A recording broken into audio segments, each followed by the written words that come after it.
Today, we honor a woman who dedicated her working life to the arts, culture, and education.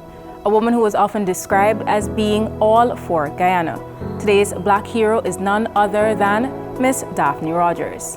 Described by her peers as someone with a high sense of discipline, Miss ROGERS came from humble beginnings and steadily rose to cultural icon status due to her love and dedication for the people of Guyana.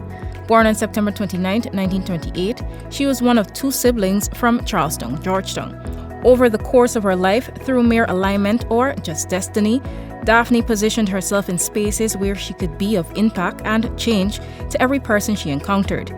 At a young age of 17, she taught her first class and was quickly appointed to the Broad Street Government School, which was later renamed Dolphin Secondary. She taught for 17 years at the institution, where she was remembered by her students as a strict disciplinarian, someone who was not prepared to spare the rod or spoil the child. But in true Daphne fashion, she held free lessons every Saturday.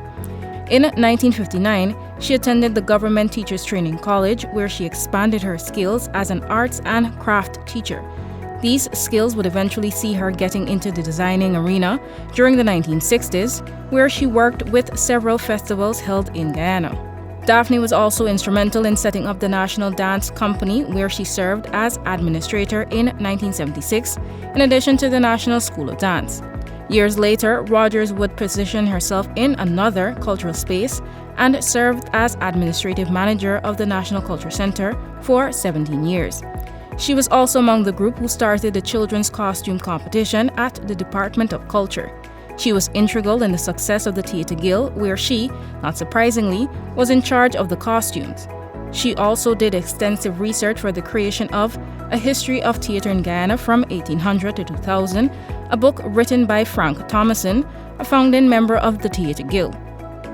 After traveling the length and breadth of this country, the Caribbean and other parts of the world to showcase Guyanese culture and identity, ROGERS retired in the year 2000. In 2016, ROGERS, who was the second oldest member of the Theatre Guild, was awarded by then-President David Granger for her work in the theatre arts field. ROGERS died in May 2021 at the age of 92. We salute Daphne ROGERS for her indelible contributions over the years. She will forever be regarded as a national cultural icon. Continue this Black History Month journey with us, as tomorrow we honor a son of the soil, internationally acclaimed Johanna musician Eddie Grant.